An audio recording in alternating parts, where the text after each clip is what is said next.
What did you make? I wonder. I'm sure I have it written down in some sort of like diary. But I did take accounting, which is crazy to think that that's what I was doing at 10. But that was my fun. That was my sweet spot, that little store. And then at 15 is when I decided I wanted to go to law school. So my father's an attorney, and I saw the value and the type of career he had. And I thought, I think I could do this too. So it's funny that in my adult life I ended up doing both. But what now? So from the lawyer though to the swim company, what you must have thought, you know what, this law thing is cool, but it's just not that cool. So what was cool about law school, so I went to law school at UNC. I took advantage of their business school. So I did a lot of, which I'm sure Hofstra has very similar type, where you can take classes in different schools. So I was taking some MBA classes, and I had that idea of starting my company, urSwim, and I really, with that education, I was like, this is really interesting. Let me write a business plan. Let me pitch this. And then I still had it in the back of my mind, but I was like, you know what, I'm going to take my bar exams because I went through 3 years of law school. I want to officially become an attorney, but I still couldn't shape my business plan that I had written in college, actually.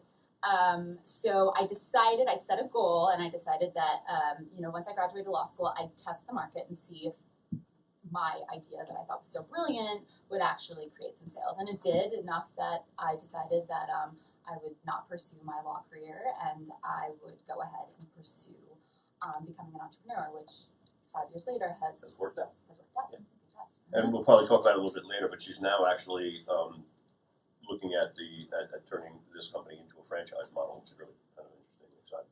John, how about you? 10 years old, what were you doing? 10 years old, so I kind of contrasting from Marina's story, I would consider myself a little more of an underachiever.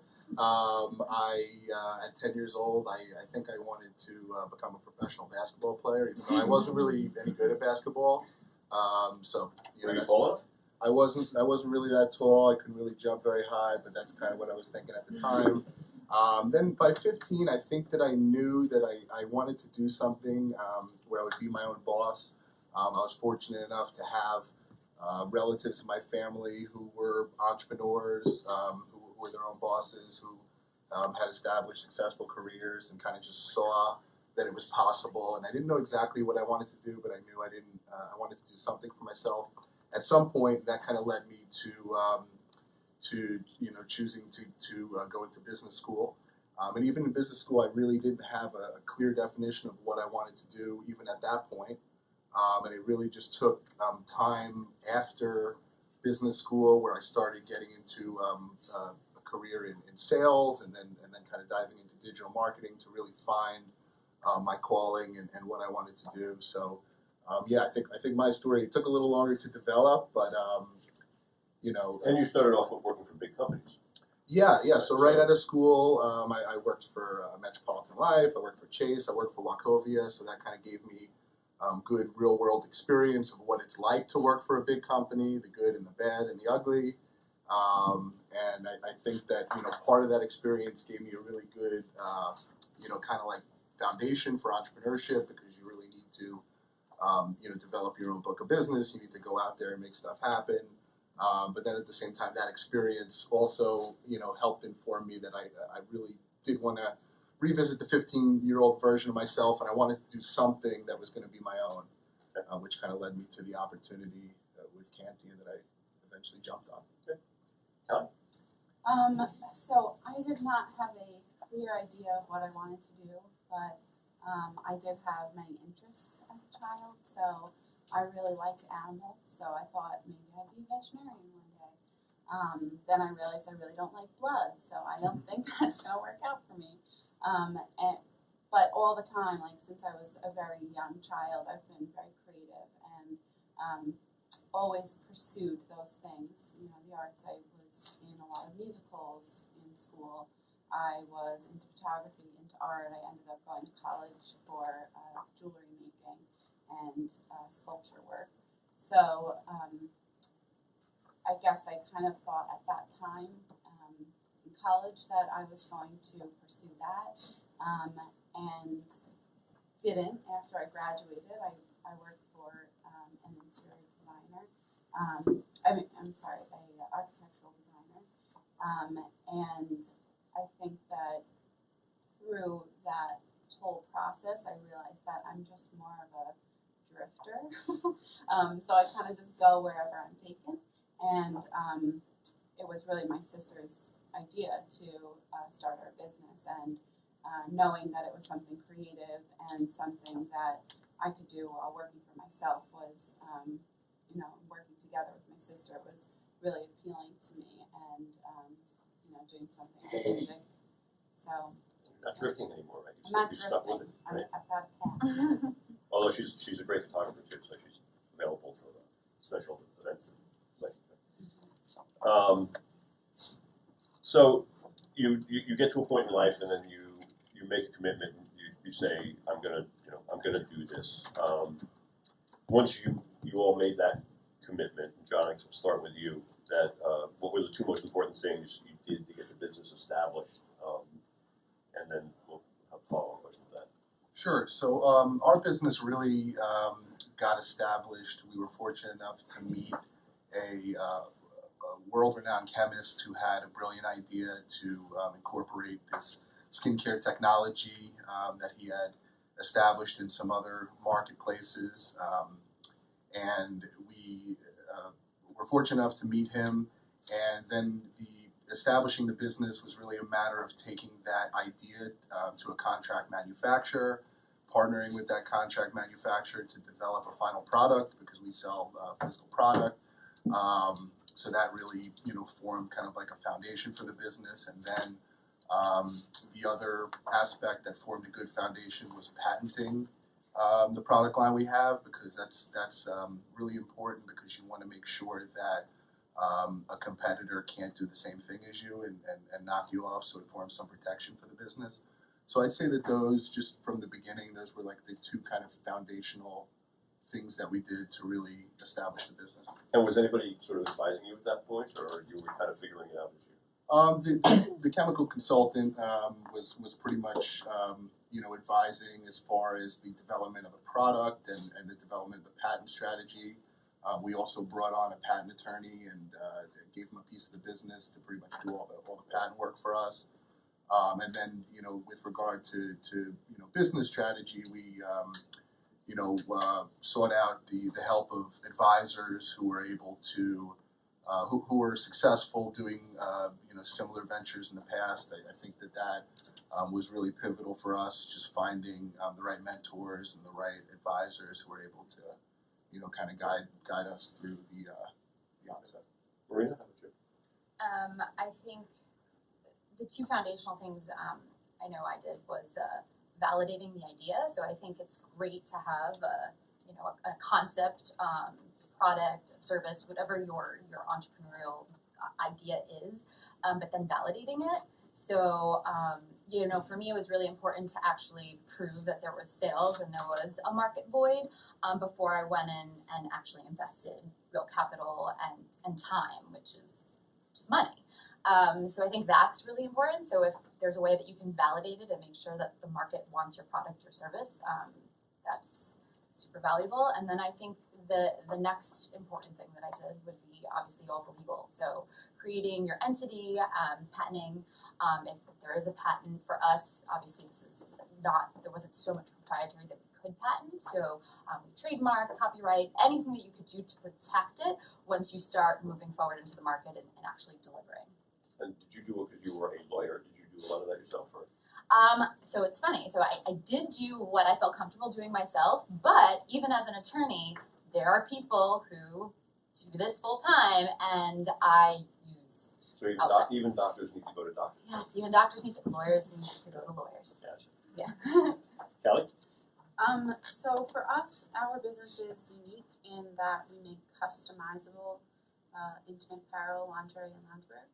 So the first thing that we really needed to do in order to get our business model up and running was to create a customizer on our website, which was also something that we hired people out to do because we're not tech people. So in order to get that customizer on our website and to build our website, we needed to raise funds. So that was the primary thing that we two things that we set out to do. Is we did a Kickstarter to raise the money to build our customizer, and then designing our customizer was a huge, crucial part of our whole business. That's really the crux of how our business works. So speaking of crowdfunding, how many is everybody here at Zarb School people or students? Okay. So one of the things that comes up a lot with startups is how do you get money, right? So there's a number of different ways you can do that. You can self-fund. You can do the friend and family round where you're calling every relative and cousin you haven't seen in the last 10 years and convincing them that this is the best thing since Google and they should invest in you. You can do the crowdsourcing route, which Callie did, and you can try to find angel investment at a certain point, or or your goal is you're gonna grow it. You're gonna just reinvest your money as your business succeeds, and you're gonna keep investors out of it. Because when you go to an investor, any kind, whether it's an angel investor or a VC, which is institutional investors, are a whole other topic. But even for angel investors, I mean, you got to give up something, right? So if you're looking for argument's sake, $50,000, and you haven't launched your product yet, so that $50,000 could equate into a pretty big chunk of your company going to this person. So you better like them and trust them, and be prepared for for giving away that much of your business, because as you grow, you might regret it one day. So I'd like to just stay with you, Callie, for a second. I know you told me that when you decided to do the crowdfunding, which I think you raised, what, $25,000? It was a little less than that. Okay. Yeah, it was about. You said it took a lot of work, right? Like, people don't realize that you don't just put a great idea up on a crowdfunding site and people just do it, right? You have to really work it. So describe a little bit about that.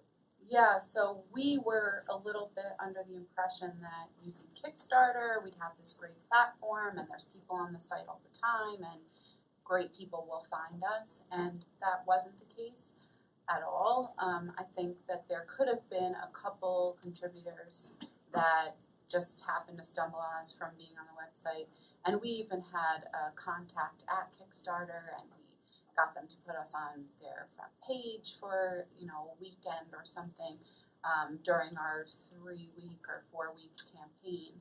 And really what made the difference was calling our friends and family.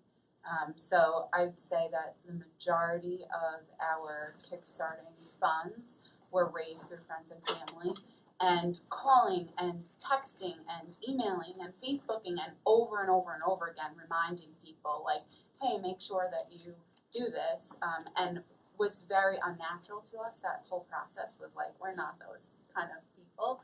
So it really pushed us to get out there and just harass people like crazy.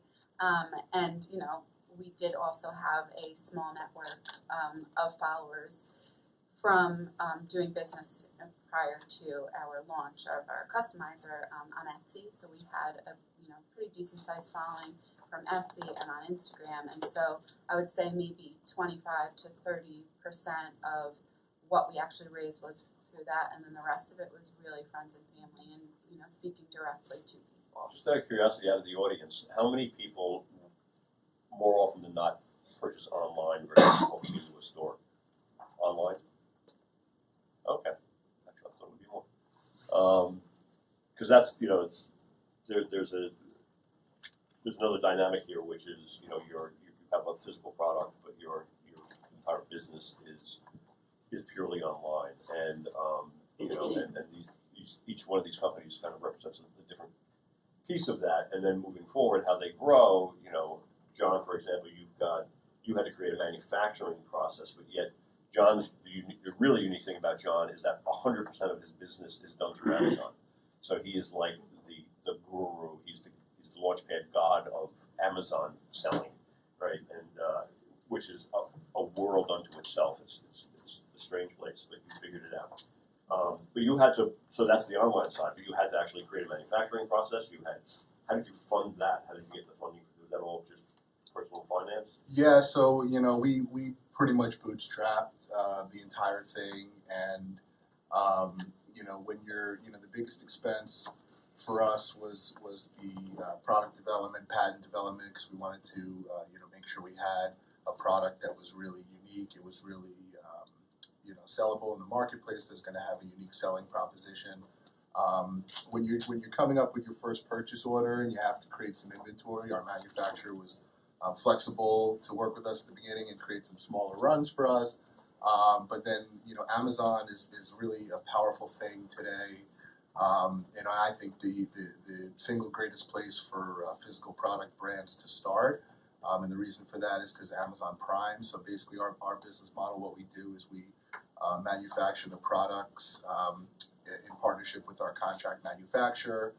We don't ever see the products or touch the products. We did a lot at the beginning, but not anymore. When we put in a purchase order, they complete the manufacturing, they send the products directly to Amazon's fulfillment centers, and then Amazon handles all of the customer service and all the fulfillment from there. So it's very unique because 5-10 years ago, if you wanted to start our type of business, you would need to invest in a lot of online infrastructure. You would need to invest in your own customer service team, your own fulfillment team. Doing website development is something that could be tremendously expensive, and obviously Amazon minimizes that stuff. And then last but not least is the traffic. So Amazon is a ridiculously high source of traffic. It's like who knows what percentage of the internet is pretty much Amazon now. So it really is a great place to start. Gives you instant credibility. And for us, it minimized a lot of the startup costs that normally a company like ours would have.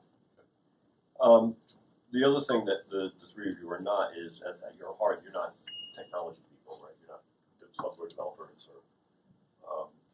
So Marina, you have an app, right? Yeah.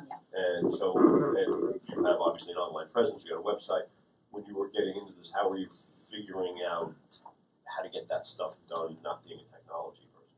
It was a little tricky, to be completely honest. I think I reached out to anybody in my cohort that had access to web designers, marketing experts, PR people. So really sort of tapping into just my network, and then eventually I got connected with my web designer who maintains and updates my website regularly, and he is in India. So working in different time zones and working with his staff has worked very well for me.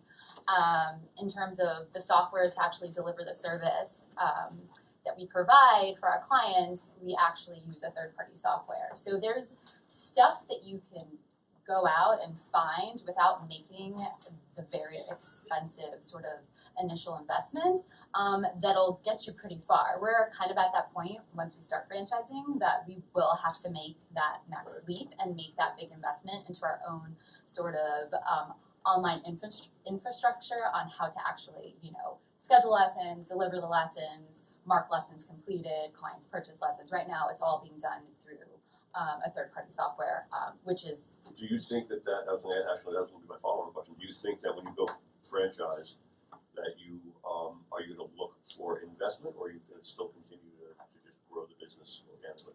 So it depends. Because that's like you said, that's an investment you really got to make. You got to build that platform. Yeah, which if we were prefacing, I'm totally bootstrapped, so I have not taken. With the exception of some seed money that I raised winning venture pitch competitions, all the investment in the company has come from friends and family and American Express. So those, credit will take. You have friends in American Express? I do have friends in American Express, apparently. And 5 years out, we've been totally bootstrapped, and I have had people want to invest. And again, going to your initial comment, you do have to give something up. So keeping that in mind as you grow the company. And there's plenty of reasons to do it. And at this point in the business, for me, there hasn't been that reason just yet. But as we franchise, that might be something that I will have to be open to and explore. Right. And I will point out, actually, that in the world of pitch competitions, Marina does an incredibly good job. And the one thing, if any of you ever go down that route and you need to craft a presentation, you need to pitch investors, the one thing you want to do is what she does so well, which is you memorize every single slide, you have a clicker, and you never look back because you only look forward, right? So you're very good at that, right? Most people, when they're giving a presentation, they're talking to an audience with their head half turned away because they're looking at their everyone's slides because they didn't memorize them, and it like totally takes it. When you go to watch Shark Tank, right? They're not doing that. They've been coached. They've been, that's so. There's another thing you want to consider if you are going to be an entrepreneur, you are going to go that route. Is you want to learn how to present. You want to build skills to be able to talk to an audience, be comfortable, to be confident. Because investors, whether they're angel investors or even if they're friends and family, I mean, you need to convince them that what you're doing is valuable and that you know what you're doing and you have the confidence and you have the knowledge. Otherwise, they're going to think you're kind of weak, and they're not going to trust their money with you. So, just a brief aside.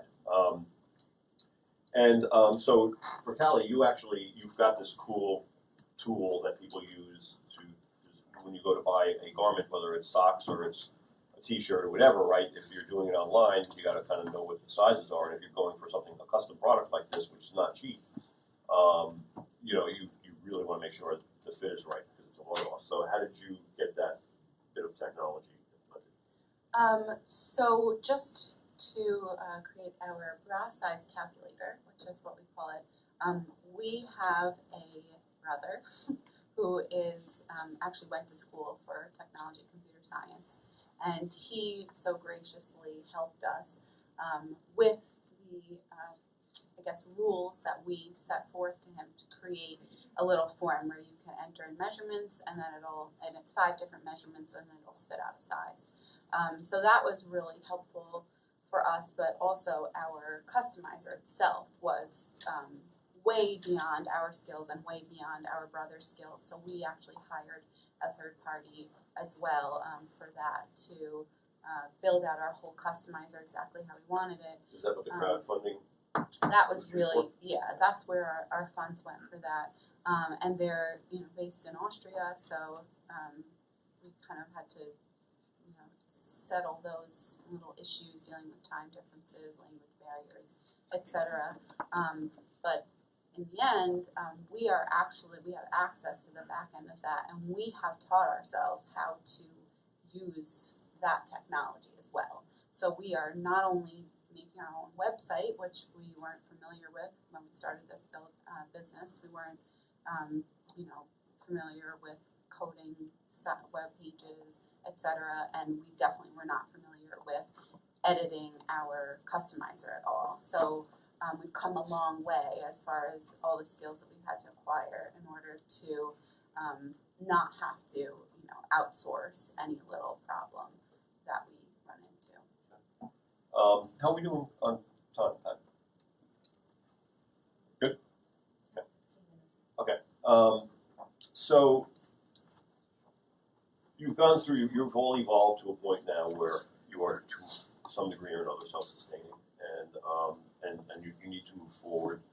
What do the next couple of years look like for you? Marina, we know is looking at franchising. But John, you've got this smooth Amazon machine going now. Does that just keep growing, or are you looking at new product lines? What does it look like next couple of years out? Yeah, so that's a good question. Our brand is called Neutralize, and to this point, we've pretty much just had one product, which is an acne treatment kit that contains 3 steps in it. So naturally, our customers are asking for more products. They expect a moisturizer, they expect an anti-aging product, sunscreen product. So we're building some add-ons so we can cross-sell and we can increase our customer lifetime value, which is a big metric in our type of business. And then the other major thing that we're doing besides expanding the product line is trying to diversify off of Amazon. It's great to have Amazon's an amazing distribution channel, and like I said, I think it's the greatest place to start if you have inbound demand for the type of product that you're selling. But at the same time, it's one of our keys for this year has been to diversify off of Amazon so that we can.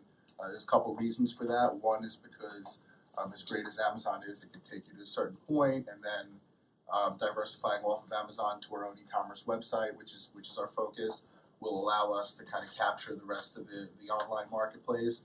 And then it also allows us to own the customer data and have a direct relationship with our customers, because kind of the downside to Amazon, it's all Amazon's customers.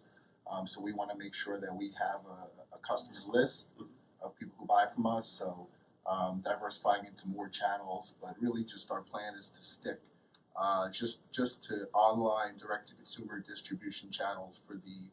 Are you capturing all the consumer data on your orders and keeping it and putting it somewhere to build lists so that ultimately you can hit those people when you start doing other things? Yeah, so Amazon is very protective of the customer Right, data that's why in I'm terms, so asking they won't actually, share the it's email addresses, but there are there's software layers that you could work through the Amazon messaging system to have an autoresponder sequence to follow up with people. So we do that, and now we've been successful thus far. This year we're not 100% Amazon anymore. We're about 10% of the business coming through our own website.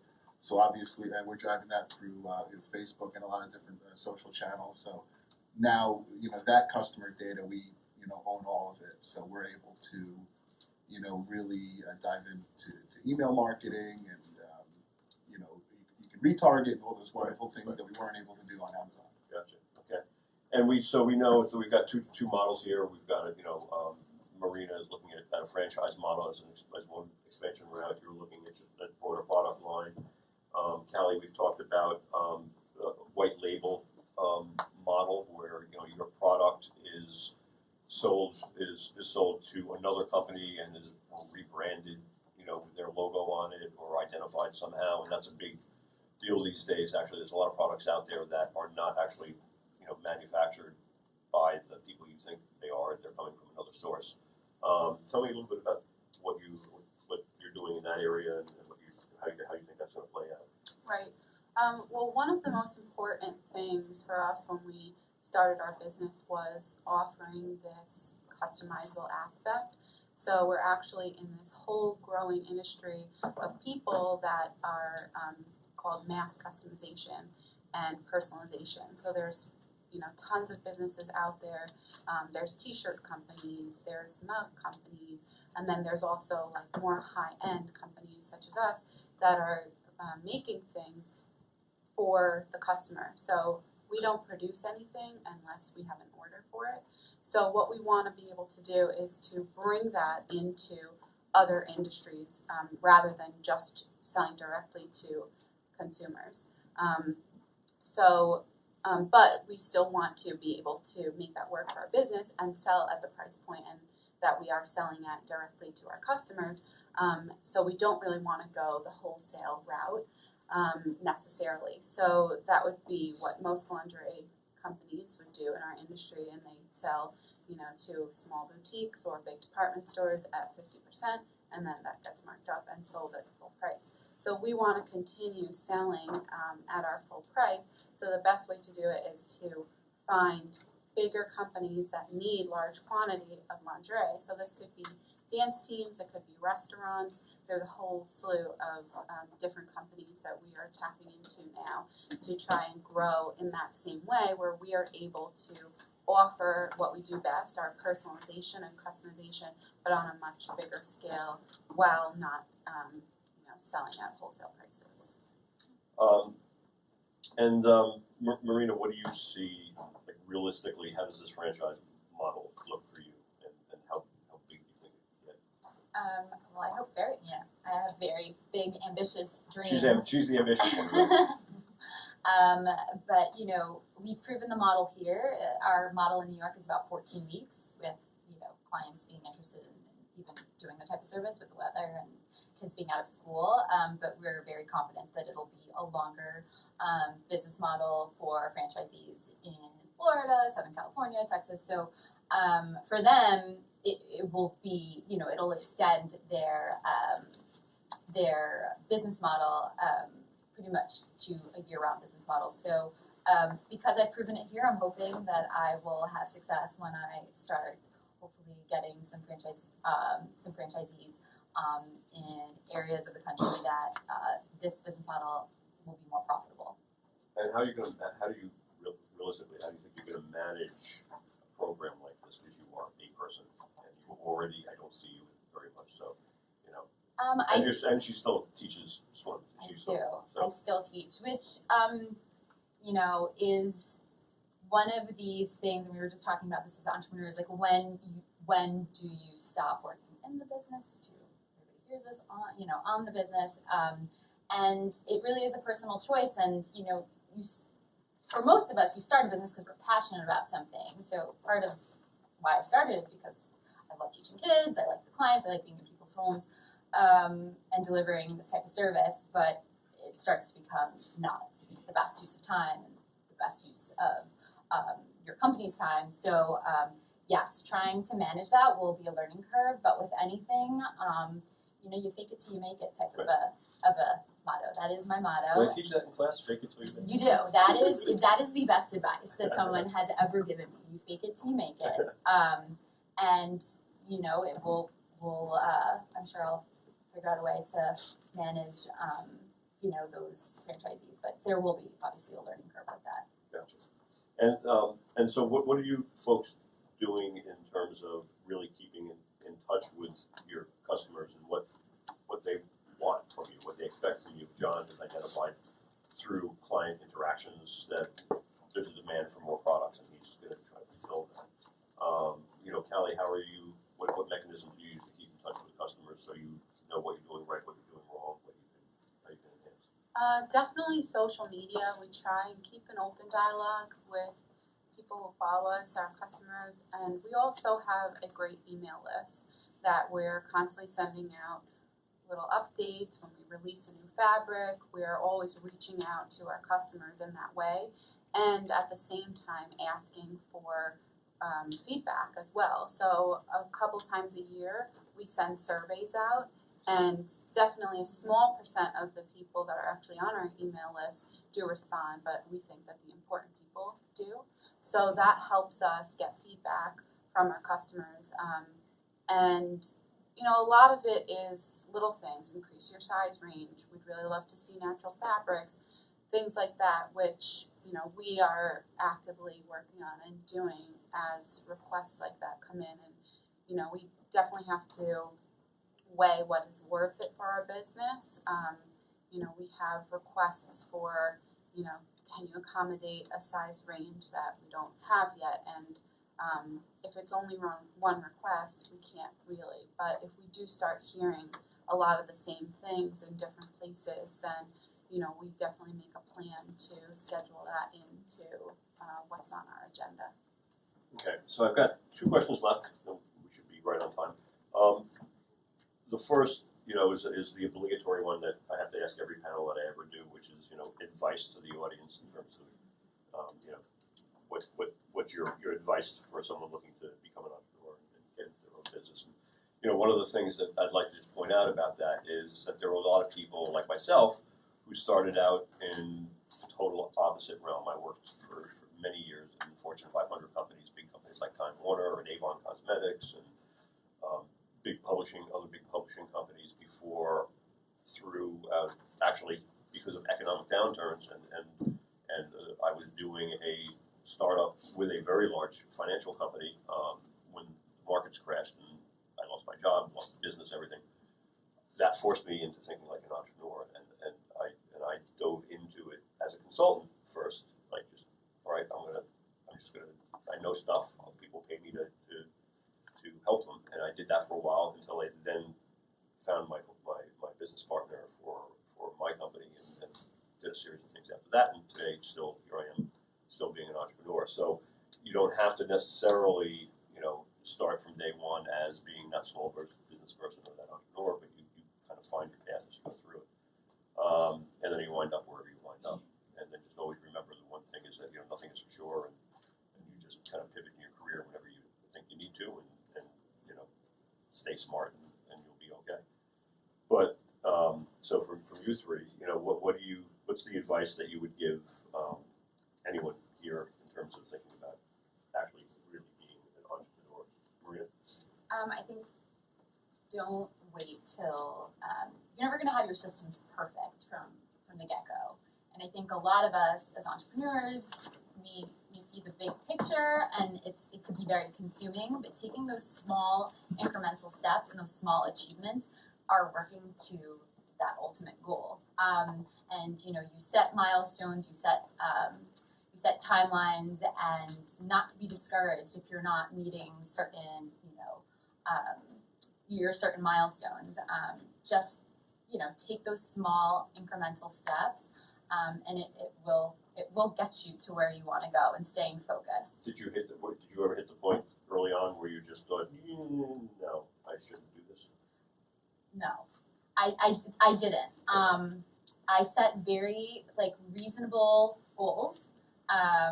You know, I always, you know, you want to set milestones that you know, you're comfortable in, that provide a challenge.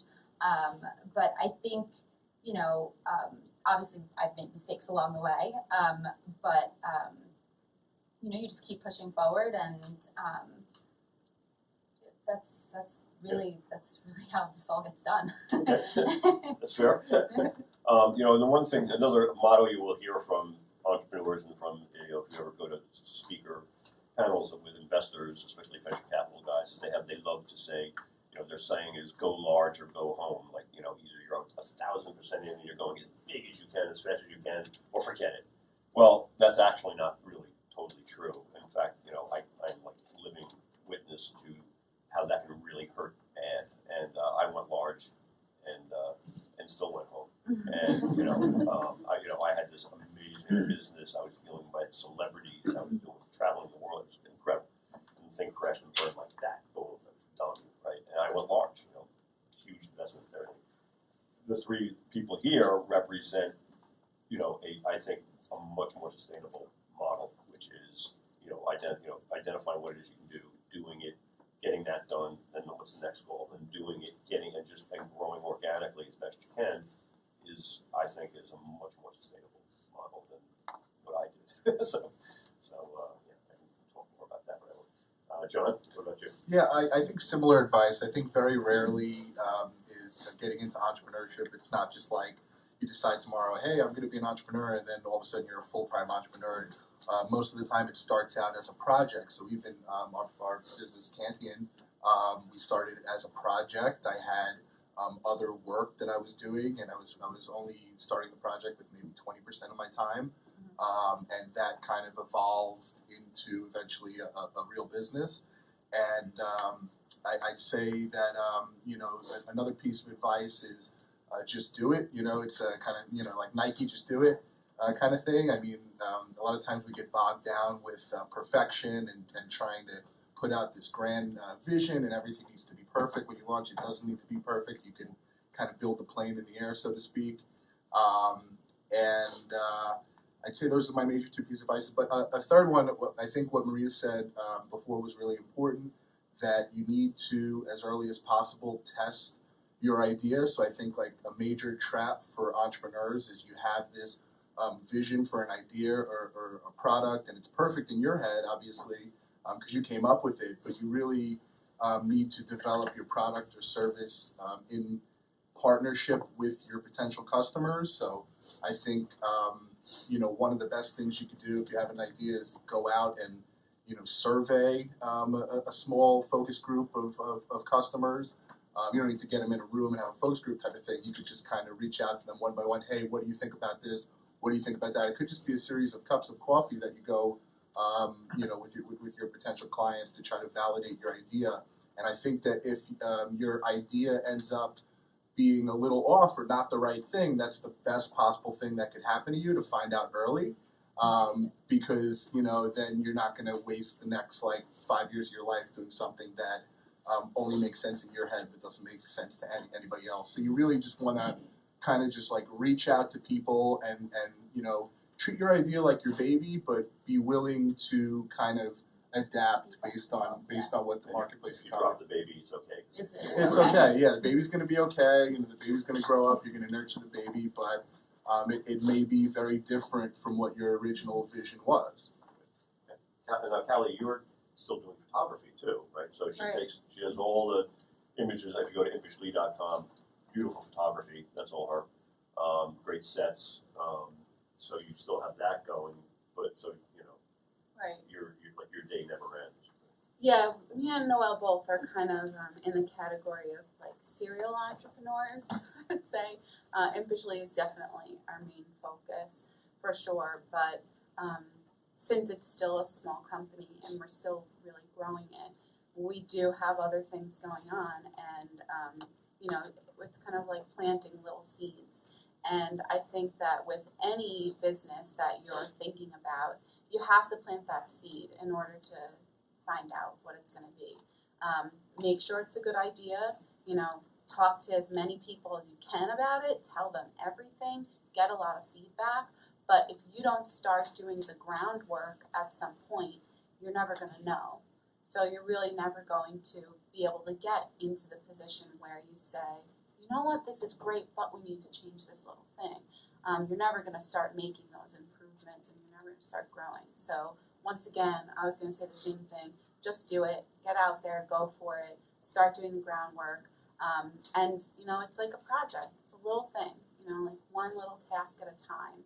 And, yeah, don't get discouraged. Okay. And now the last question, and it's a quickie. We'll start since we're with you. How many times a day do you stress out about the business and wish that you were actually working for a big company and not for your own? I guess I don't wish I was working for a big company because I don't really like people telling me what to do. But I do wish that it wasn't so hard all the time, every second of every day. And that's mainly financially. We're always, you know, scrambling in that department. But it is worth it. It is absolutely worth it, and I wouldn't change it for anything. Zero. Yeah, the flexibility and you know, work-life balance you have from being an entrepreneur is just, there's nothing that can replace it. And the ability to make unlimited income is always a good thing. So I wouldn't replace being an entrepreneur for anything. And one of the things too I'd like to point out about having a co-working space, so self-promotion for one day, is you have a 24/7 space, right? So people, like anybody here, you know, they need to come in a Saturday night at 11 o'clock just because they got to get out of their house or whatever. They just come, they just do it, right? You know, when you're working for a big company and you're working with teams all the time, it's a whole different world, right? But if you have a place to go, you know, where everybody knows your name and you know, it's a co-working space is a really good way to support that.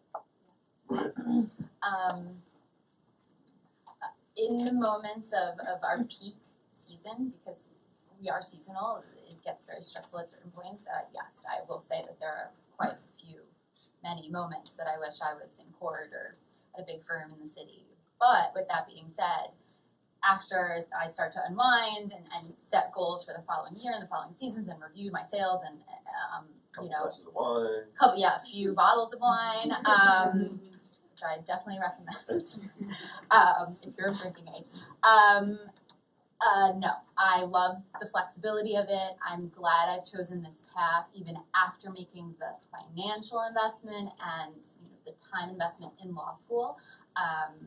I wouldn't have it any other way. The work-life balance is great. It's challenging. I feel like I went from having one or two bosses to, you know, 600, because once you have clients, those are your bosses. And sometimes they call late, they call early, they're angry, they're having another issue, but it's all absolutely worth it. And if anybody's thinking along those lines, considering entrepreneurship, you have an idea that's been nagging at you, don't be afraid to go out there, start talking about it. It doesn't have to be a secret. I feel like a lot of entrepreneurs, or like even me, when I thought I had this idea, like I hid my business plan. Like I didn't want anybody to see it because I was scared that, I don't know, someone would take it, or I don't know. And it's just not the way it should be. Come visit us at Launchpad, talk to entrepreneurs. A lot of us have resources. If we don't have them, we'll try to find them for you. We know people who know people who know people. So Big network. it is a huge network on Long Island, and it's a great resource. Your school is a great resource. So go out. And the one thing you can do at Launchpad, you couldn't do if you work for a big company. You actually get to walk in the office in your bathing suit and robe. Yes, As you're which I've done. in between Yeah, which I have done. Taking calls in a wet swimsuit. Feels like, are you working today? I'm like, oh yeah, I'm working. But yes, if you're thinking about it, I definitely go for it. All right. All right. So with that, I'd like to open it up for questions from anybody in the audience.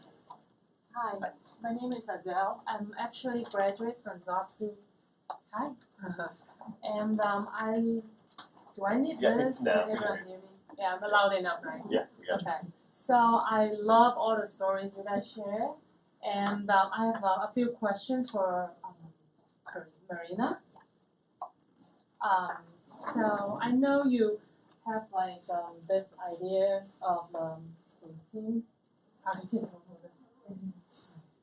So I want to know. So do you actually have like a couple ideas before you choose this on-site swim team like business idea? So I did. I had actually a few business plans, but at the time that I decided I wanted to be an entrepreneur. But I think that this really, I was the most passionate about it. So I felt like my skills would be most suited for it. I loved working with kids, and I thought it was a great sort of way to kind of marry my interests and create a business. But yes, I did, and I still have business ideas. So I think a mistake that I could easily see myself making is creating another business while I'm still sort of in I've been in business for 5 years, but that's pretty early, stage one.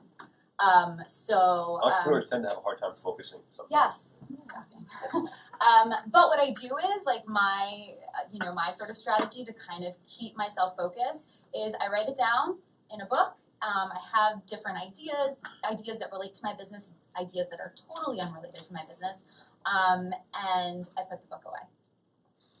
So you have a couple like business idea, and you find this one that fits you the best, and you commit to it. And I tested it. So I think had this business model not been successful, so let's say the first year I didn't meet my goal, and I was like, there's the market, I'm not filling a void, there's no demand for it in the market, then perhaps I would have a different route. Tried either a different route, tried maybe something totally unrelated, one of my other ideas.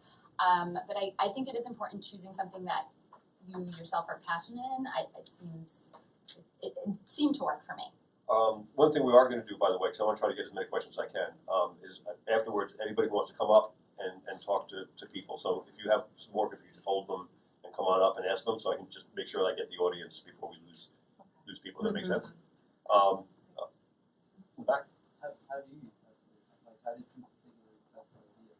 I sold it, so sales. So before I went to my first venture pitch competition, I went already with $35,000 in sales that I produced in 12 weeks. So I think I pitched in November. I had sales.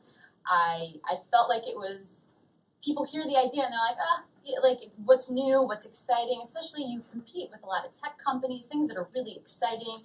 And they're like, wait, you're selling swimming? But then once you start seeing some sort of numbers, they don't have to be huge. I think it starts to get people excited. And I think that sort of helped to validate. But, if you can't deliver the service, and I was the one delivering the service, I had one employee. So it was just me out there just trying to sell it, see if people liked it. I took out one ad, and that was like my investment. I was like, I'm going to take out one ad, I'm going to work for 3 months, and I'm going to see what I can do. But, there's Google surveys you could do, so you could sort of pay. Like, I know entrepreneurs who use that. So, like, you're trying to test a product, you can see if people are searching it on the web. You can see how many hits, it's sort of populating. So there's all sorts of ways, but again, like, ask people resources. Like, I know any of us three, if we have an experience, we know people who have, which is great about being in like a collaborative space. You get to kind of have these conversations with other entrepreneurs that, our businesses couldn't be any more different, but we still are experiencing the same sort of problems.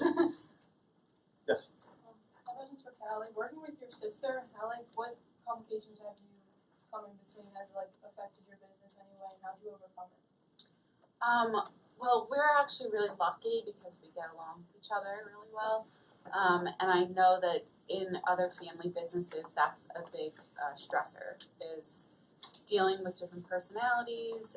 You're so close to that person, and things just are more on the surface when you know somebody really well. So, if you're upset about something, that's going to show. If you're mad at that actual person, that's going to show. And I think that it's just been a work in progress. And overall, we get along really well, and I think we're really lucky in that, in that case. But it's definitely tricky. But I don't think that it's specifically more tricky than working with another partner, any other partner. Different personalities are going to either get along well or not, or clash in certain environments and not others, or be super productive some days and not others. But I think it's just mostly about being transparent. And if if we have issues or something, we talk about things, and we're very, we're always communicating. We work in the same room, and that's just, I think it's just trial and error. And you also sort of managed to figure out who was doing what, right? I mean, you had to come Right. to terms with who has the title of CEO, right? Who has, Right. What do you do? So that Right. alone could be a really difficult thing for a family. Yeah, business. and our different responsibilities and our different strengths. And that's still something that, you learn every single day in a business. You're learning about who you are, who your business partner is, who your customer is. And the more that you can be objective about that, the better. So the more that you can look at yourself and be like, all right, I have a problem with this. And, being receptive to when someone points out a flaw to you. That's really just going to help you. It's not, it's not meant to bring you down. It's going to help you. So constructive feedback is maybe the best thing that you can get from. And we are actually running a seminar at Launchpad, I think, late this month or early next month, on understanding who your business partner is and making sure that you pick the right ones and that you are compatible, because a lot of businesses fail because the partners end up not being compatible. This is from Mr. Klein. As you start shifting away from Amazon, do you have any plans to increase traffic to your site and get away from that base? Because you can communicate to the base that you have on your website, but how do you expand that base? Yeah, good question. So, Amazon is unique in that it has its own built-in traffic. But when you start your own e-commerce store, it's you turn the lights on, it's just crickets. There's no native traffic there. So you do have to drive traffic. So the way that we do that is through all sorts of paid media. We do Facebook ads. It's kind of been our bread and butter over the past year. It really depends on where your audience is hanging out. So our audience is actually the mothers of teenagers with moderate to severe acne. So they hang out on Facebook. So that's why that's a really good channel for us. But we're kind of, one paid traffic channel at a time, trying to establish different revenue streams that are coming to the website, driving traffic to the website. But it's definitely a unique challenge to do that. But at the same time, even on Amazon, even though it has native traffic there, we drive traffic on Amazon. We run all sorts of paid ads there. You could also do SEO. You could work with influencers. So there's tons of different channels you could use. A great book that I would recommend is one called Traction, Traction, Traction. And it kind of is one of the holy grails of startup books. And it kind of goes through, I think there's 17 or 18 distinct channels that you can go through to drive traffic. And I would definitely check out that book. I'm Alec, and Adil and Michelle, we run the Hofstra Startups Club on campus, which is the only entrepreneurship club on campus trying to be like Launchpad at the center of entrepreneurship. And I think all of you mentioned that you needed to understand tech or a new industry or needed some new partners for all of your businesses. And a lot of problems that we have is reaching out for people that we need. And my question is, how do you find the people that you need for your business and get people interested in your idea when you're surrounded by just people that are in business? How do you find the people that you need for your startups? Well, I think that for us, we've done a very little bit of outsourcing, but there are a lot of great websites for people, and I'm drawing a blank on some of the names of them right now, but there's great resources for people who are just, they do marketing, or they do graphic design. So these very specified niches, you can just put a little ad up and then get all qualified independent contractors to help you out if you need a nap or, you know, whatever it is that you're looking for. I think Upwork. Upwork, Yeah, there's yeah, like, yeah. there's a ton. Yeah, we use a ton of Upwork. Yeah, there's a ton of you know, resources like that online that we use as well. Yeah, Upwork's really good. I mean, if you need like kind of like just a small task, go to Fiverr.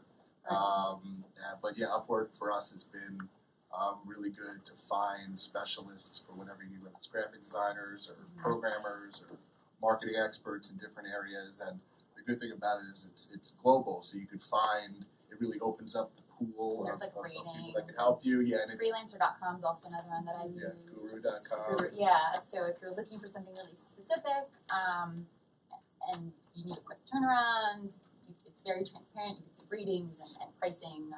So I've definitely used some of those resources as And well. the other thing to consider, which is harder when you're a startup, but could work out really well.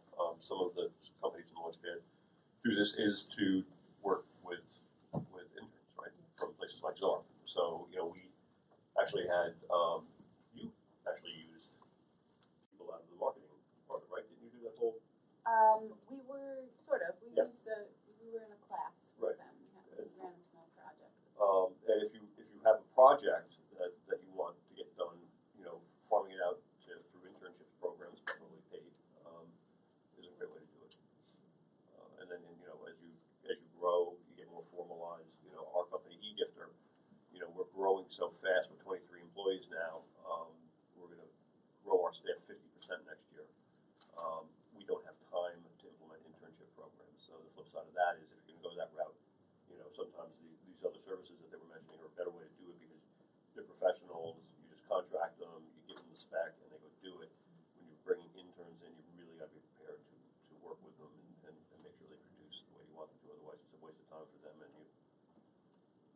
Any other questions? Yeah. I'm just curious as to what keeps you guys motivated. Like when things get hard, what makes you guys not give up? Good question, Maria. It's a great question.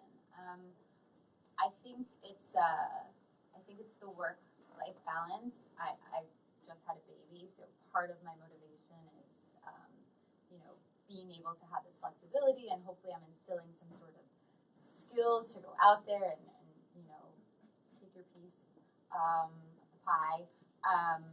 But it's hard. There's some times where it's, you know, I'm on the verge of tears and the motivation is a struggle. So that's when you reach out to other entrepreneurs, because a lot of times they've been there or they're there with you, and resources to kind of help motivate you and get you over that hump. So I've been very fortunate. I have a really good support system with my friends and family. So, but yeah, it's tough sometimes, but definitely I think the overall big picture is well worth it. Yeah, definitely. Yeah, I would add to that. I think that's a good point.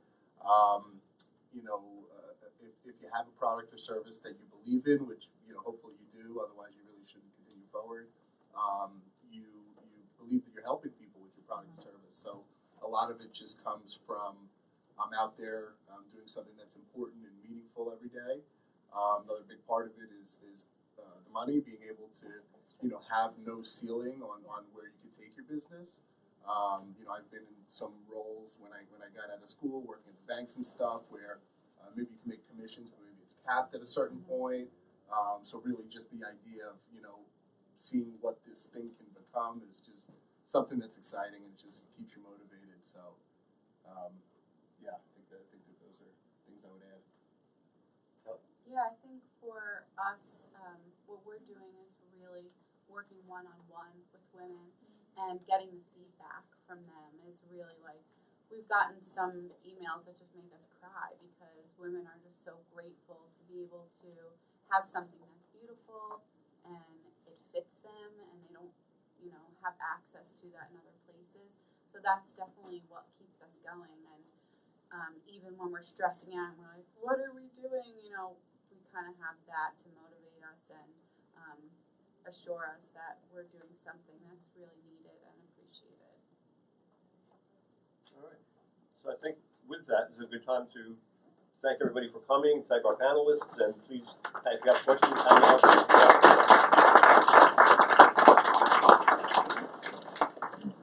Thank you so much for a very inspirational presentation. I really appreciated your candor in telling us your stories, and I like that advice, make it until you make it. So I'm going to use that with my students. So on behalf of the Hofstra University and the Frank G. Sarb School of Business, we have a small token of our appreciation. All right. Yeah, thank you so much. John.